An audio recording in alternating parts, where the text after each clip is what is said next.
Alright guys, welcome back to an episode of the Subscriber Dynasty. Doing the off-season right now, showcase a little bit of my recruiting, and then we'll advance it and see signing day. Alright, so this is the way my board is set up. I'm going to put 9250 on this outside linebacker myself, and Rutger is pushing hard for him. Hopefully he doesn't put that many points on him, but we'll find out. Some of these guys I just put 200 just because why not, and then I put 2900 on the kicker to see if I could sneak away with him as well, and then 200 on everybody else. But my recruiting boards look great this year, dude. Oh my gosh, I got so many good players. It's probably one of my best recruiting classes of all time. I mean, all but 1, 2, 3, 4, 5, 6 of and I have 7 scholarships left, so 25 was that 18. So 12 of my recruits are 75 plus, looking really good. This is the way I'm recruiting this year, and we're ready to advance it. So even though it doesn't show everybody's ready, we're at the time limit. I think 2 people didn't put all their points, Brown Gators and Orange Goose. Looking online, I could see the point usage, and hopefully I can sneak away with a couple of these dudes. Everybody's ready to roll, so we're gonna advance it coming up with signing day. Alright, just advanced into signing day. Let's see who we got. Alright, for me, I ended up missing out on a defensive tackle, wide receiver, and defensive end, but I did get my linebacker. I put 9,000 on him. He had his lead, so he put about half his points on him, probably half his points on him. But I got the linebacker, happy about that. Also got a tight end and the kicker. The kicker was really good, so very, very proud about that. Checking out the top classes, I'm number 31. I figured I'd have a better class than that, but apparently I did not. Rutgers with the number 6 class, the best out of the users. See who he got, a couple of 5 stars, a couple of athletes, 6'5", M-Lot, dope. Athletes, corners, receivers. Wow, he definitely stacked up his secondary, his defense for sure. My gosh, dude. Also got a couple of offensive linemen, which is something I need to work on recruiting because I typically fail at that. Oklahoma State at number 9. He also got a couple of 5-star players, a lot of athletes. I mean, athletes are too good. A ton of corners, my gosh. Corners and defensive ends. Another guy looking to bolster his secondary up quite a bit. Kentucky, Oldie Italian, got a 5-star athlete. And then a lot of offense, man. I mean, his top guys, I'm going to assume this guy will probably be a corner. But a lot of offensive help, receiver-wise, halfbacks, quarterbacks, definitely helped improve himself there. West Virginia coming at number 12. Got, I think it's the number 1 halfback. And then a lot of athletes as well. He's a big offensive dude, so he got a lot of offensive threats there. And then some linebacker help on the secondary. Mississippi State coming in at the next slot. Got a lot of offense, man. A lot of people going after offense. It's either corners and linebackers, or it's offense. And that's pretty much what he's went after this time around. Oregon State at the number 26 slot. A lot of offense yet again. Got a couple of linemen, a lot of tackles and guards, but most of it offense. A couple of secondary corners and safeties and stuff like that. Myself at the 31 slot. I got a lot of 3 stars and 2 stars. Majority of that is because they are really good. The JUCOs this year were off the hook, dude. My gosh, so many good players all around. For the majority, I mean, the Italian was telling me that he got a lot of solid recruits. A lot of the guys said that they got really good recruits as well. Appalachian State, a couple athletes, defensive end, defensive tackle, defensive lines, where he improved himself a lot. A lot of defensive tackles, a lot of defensive ends. Louisville, now he almost jumped ship. He decided to stay. He was really worried about his recruiting class. It doesn't look bad. I mean, he's kind of quite a ways down there, but he's got a decent class. UCF at 46, the national champion. He said he improved his offense and defense. He's going to have a lot of freshman starters, is what he said. His secondary, not so much, but he's looking to have a lot of youth on the field this year. Kansas, this guy joined late in the season, ended up not being able to do anything. So most of these are what the computer got him, but I mean, secondary, strong safeties up the butt. And then corners, what is that, 1, 2, 3, 4 strong safeties? I don't think you need that many on the field at once, but hey, I guess he wanted them. Missouri at 83, he actually jumped ship. He was in Illinois, and jumped into Missouri, so probably not any of these guys are what he went after, but hey, a decent recruiting class as well for the computer. But all in all, really good class for the majority of people. Like I said, the recruits this year were really good. And I did say that Missouri was the only team that switched. Everybody else decided to stay. Not really a lot of options came available for everybody else. I mean, I was the last one to choose. But I had a decent record, but not great. just didn't have very many offers, so I elected to stay. Looking forward to what we're going on. I think the next thing we're going to show is training results. So we're going to advance it to position changes. Next thing we'll show is training results for everybody that can't be on, to see how their players improved. And then after that, preseason, baby, ready to get another thing rolling. We'll be right back with training results. All right, we are in training results. I'm going to run through all the teams real quick for the guys that didn't get a chance to look at their players. And then we're moving on into the next stage. So if you're interested in who got who upgraded, I'm not going to look at anything other than overall, just because that would take a very long time. I'm trying to scroll down a little bit, let everybody see their players, and then moving on from there. So there you go. Appalachia State looking pretty good. Kansas, we got 90 overall left tackle. And some guys in the 80s. Schrader, he did say one of his guys was like super, one of his running backs was super bad, man. It's like whenever the guys made their rosters or whatever, they forgot to update somebody's stats. So let's see if I can find him, but looking at it pretty quick right off the top of my head, I don't remember the dude's name. But you know what I mean. You know what I mean. It's pretty much the same thing. Oh yeah, this guy, acceleration 43. What? Crazy with that. 43, 40 acceleration. That's insanity. Look at this. Boom Williams. Kentucky's running back. Dude, boom. That's pretty awesome. And this, once again, does not count any freshmen that we just recruited. I don't think it counts any of the recruits we just got for the training results, which kind of sucks, man, because, like, to be perfectly honest, you just got there, you train over the off season, and then you improve, right? That makes sense, right? Or is that just me? Maybe not. But it makes sense to me. Kentucky's got some good people. He does, like, I do the same thing he does, actually, where the people I'm going to cut, I move to punter, because I know, okay, I go to the punters, cut people super quick and easy to get rid of players. I don't really have to worry about it. Well, this year I didn't do that completely. I did that with a couple of guys, but for the most part, I'm going to have to cut a lot of people, I would assume. If I don't, I'm going to be extremely surprised. I did move a lot of people around. Some guys that played corner last year are receivers this year.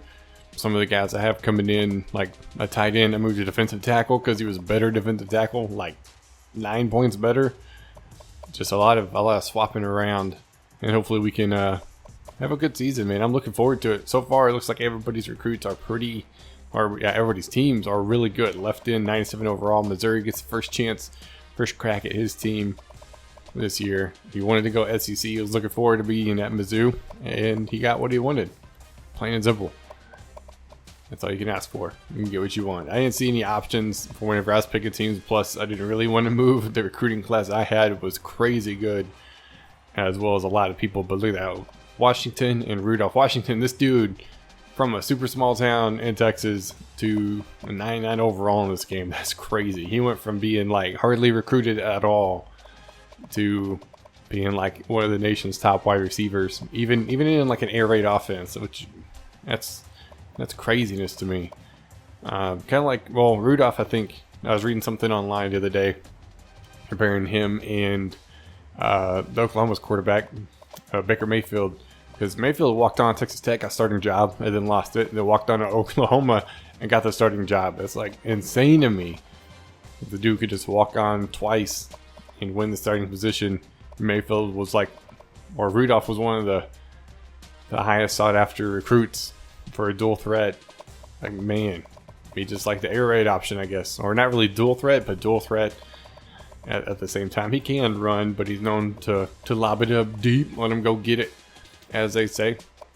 Rutgers got some pretty good guys across his team, that's for dang sure. A lot of these dudes, I don't think a lot of people have guys under 70s. UCF, he was saying you got something to look out for this year. He's going to build this team up to be a really good team, and it's going to be dangerous. That might be the only reason why I swap schools, so I don't have to play him every year. To be honest, like, I like playing him. I just don't like getting beat every time I play him. You know what I mean? USF, my team, looking pretty good. Flowers moved up quite a bit, +5, 97 overall. I got 4 people in the 90s, even a backup quarterback who won't play until maybe next year. It's kind of iffy right now. He may or may not play. Depends. One of the recruits I got this year, well, really good dude. Really got 94 speed, like 96 acceleration, and agility. The dude's like off the hook. So we're going to see what we could do with him next year. We're going to redshirt a lot of people this year. That's for dang sure. Got a redshirt away, man. Gonna make sure we have them later on. I'm gonna do a lot of work. I'm not gonna redshirt my seniors more than likely, just because I want to make sure I have them. But I have a lot of upperclassmen this year, so we're gonna need to make some adjustments there, just to try to keep people around and improve overall. That's the last one. That's everybody. Training results done. We're moving on to cut players, and then custom conferences, and then preseason. So next thing you'll see preseason, custom schedules, and all that jazz. But that's gonna be it for this part. I'll be right back with that. Here we go, preseason. Recruiting board set up, depth chart set up, red shirt players, into custom schedules. I did the best I could to actually have a spreadsheet rolling. It's from the Patreon Dynasty, to be honest with you. The old Texas State ended up making me a spreadsheet to use for that, and I've used it ever since. It's really easy, helps me block off who's played who, how many user games they have, what weeks they are available, stuff like that. It's really good because it's a lot better than Notepad that I was using on who was playing who. But I gave old Frosty, Appalachian State, and myself week 2, Rutgers week 3, and then Missouri week 12. I try to schedule games late in the season just for potential upsets, but sometimes it's dang near impossible. Kansas requested to play a lot of people. You want to play Louisville because they're both Oklahoma fans. They want to play Missouri for the rivalry, of course. You want to play myself. Made that happen. Predator Leader in conference and Extreme Patriot in conference. So he's got 5 users.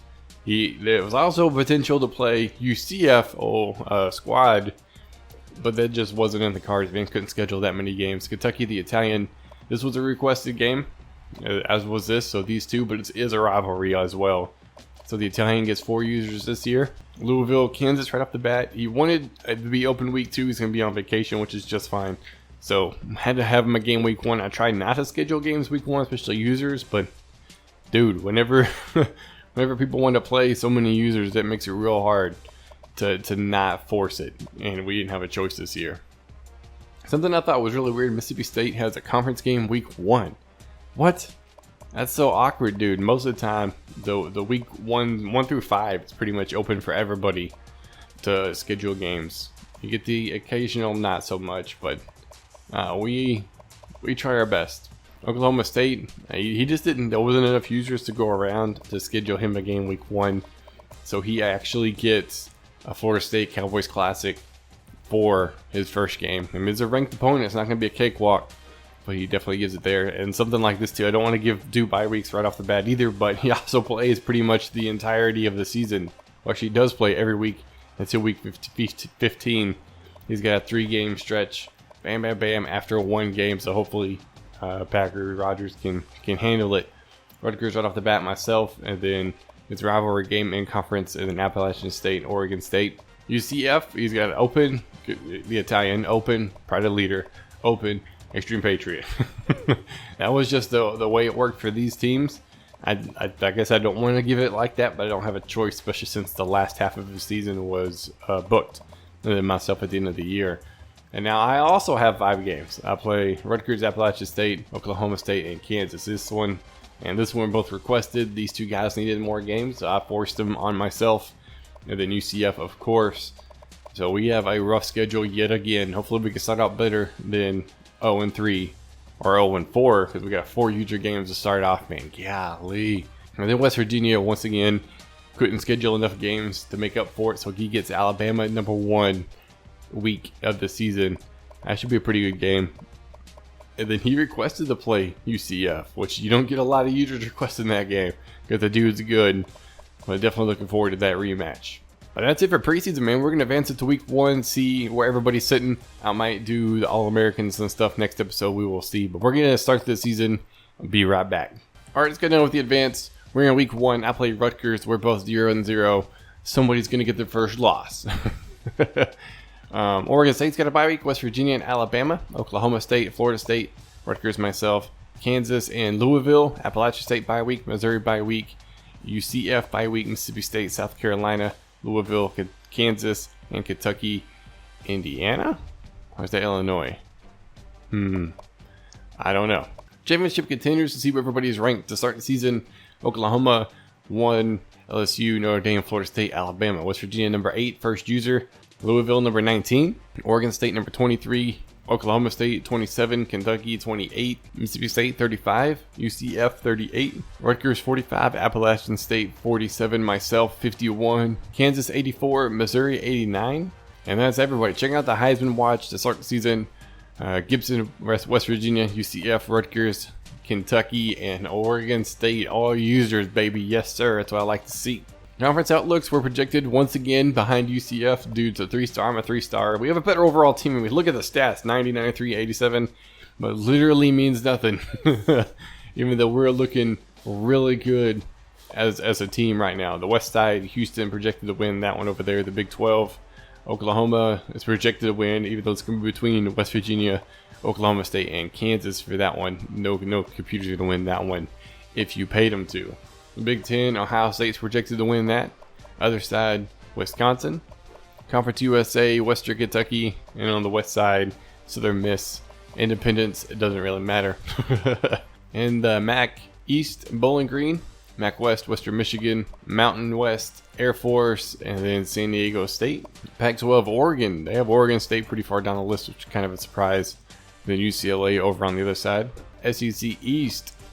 They say Tennessee over Kentucky, but it's going to be between Kentucky and Missouri. And then the other side, it says LSU, but I would assume Mississippi State, who's way down on the list.